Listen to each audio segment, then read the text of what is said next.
Jadi, apa yang kamu hendak buat selepas ini?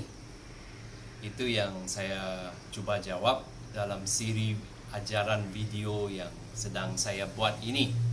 Dan sudah pun saya perkenalkan beberapa prinsip. Semuanya diambil daripada Filipi bab 3. Mula dari ayat 10. Dan dari video yang pertama, saya tunjukkan untuk menjawab soalan ini, kamu terlebih dahulu perlu tahu apa yang kamu hendaklah. Ya. Kedua, saya tunjukkan bahawa apa yang kamu hendak sebenarnya bukan apa yang kamu hendak. Tetapi apa yang kamu hendak biasanya ialah untuk mencapai sesuatu yang lebih dalam, yang lebih penting yang kamu hendak, yang dikenali sebagai kehendak teras. Dan sudah pun saya terangkan. Juga dalam video ketiga saya telah menerangkan bahawa ciri utama kehendak ialah sesuatu yang belum dicapai, belum dinikmati, belum dialami.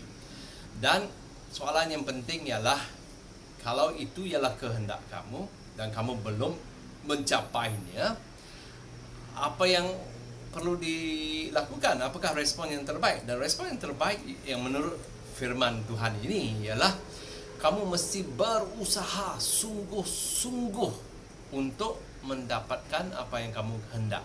Kalau tidak, ia bukan kehendak, ia hanya impian atau fantasi sahaja.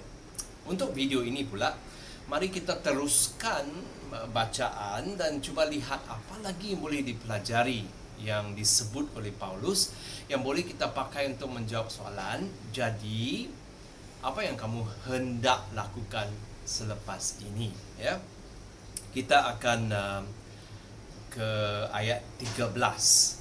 Saudara-saudara, aku tidak menganggap diriku telah dapat mengambilnya. Ya, aku sedar, aku fikir, aku percaya, aku belum lagi mendapat apa yang kuhendaki. Okey. Dan selepas itu dia tambah, tetapi satu perkara ku lakukan. Dan ini poin saya seterusnya. Paulus berkata di sini, satu perkara ku lakukan. Dan ini sebabnya mengapa banyak kali apa yang kamu kehendaki tak terjadi. Kerana bukan satu perkara yang dilakukan, tetapi kamu cuba melakukan banyak perkara sekaligus. Dan ini dengan cepat akan mengundang kegagalan.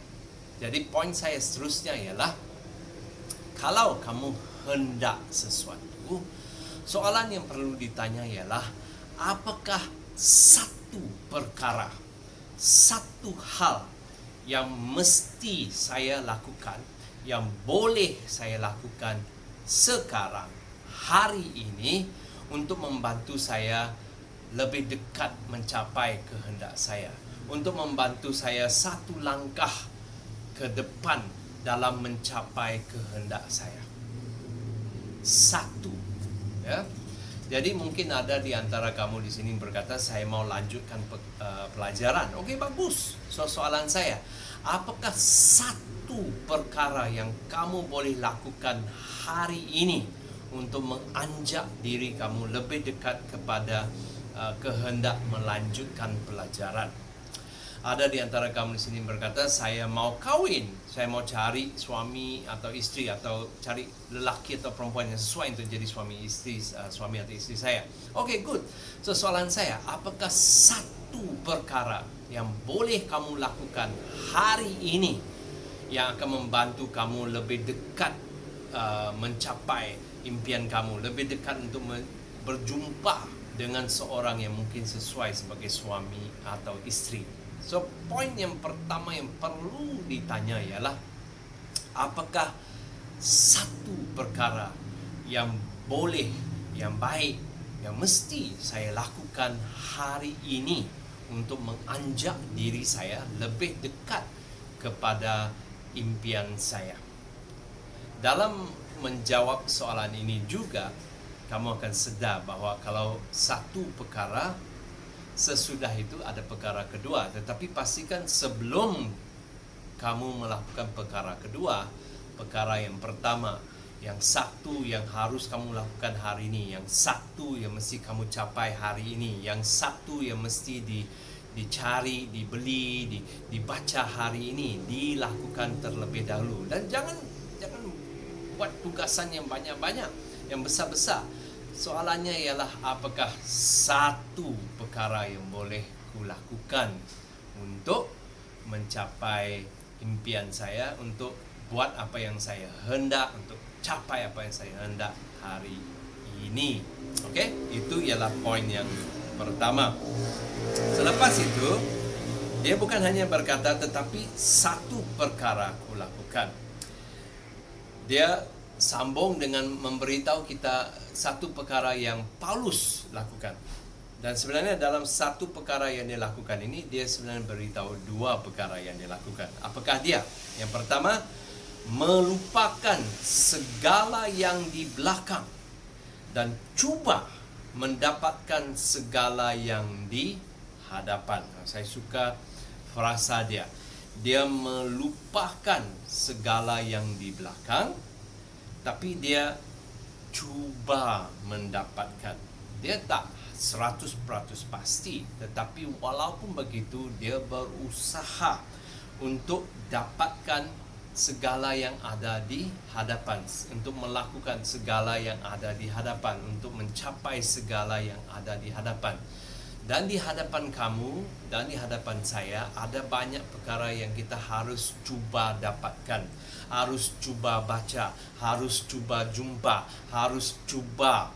Yang pentingnya ialah harus cuba. Dan bila kamu cuba, ada kemungkinan untuk dapat. Tapi kalau kamu tak cuba, kamu tak ambil langkah pertama, kamu tak hantar surat itu, kamu tak isi borang itu, kamu tak jumpa orang itu, maka 100% pasti apa yang kamu kehendaki itu tak terjadi. Jadi untuk video ini, saya mau simpulkan begini. Kehendak kamu akan tetap kehendak kalau kamu tak melakukan, kamu tak melakukan satu perkara, kamu tak cuba melakukan satu perkara, kamu tak cuba mendapatkan satu perkara, tak cuba berjumpa dengan satu orang, tak cuba untuk membaca satu buku, tak cuba untuk menjawab satu panggilan telefon atau membuat satu panggilan telefon. Ya, Paulus pun berkata di sini, dan cuba mendapatkan apa yang ada di depan. Ya, perlu cuba, tapi satu perkara pada satu masa. Kemudian cuba satu lagi, kemudian buat satu lagi. Okey, so cukuplah untuk video ini kali ini. Saya harap kamu akan mula berfikir dan menjawab soalan ini. Apakah satu perkara yang boleh saya cuba lakukan hari ini untuk membantu saya mendapatkan apa yang saya kehendaki?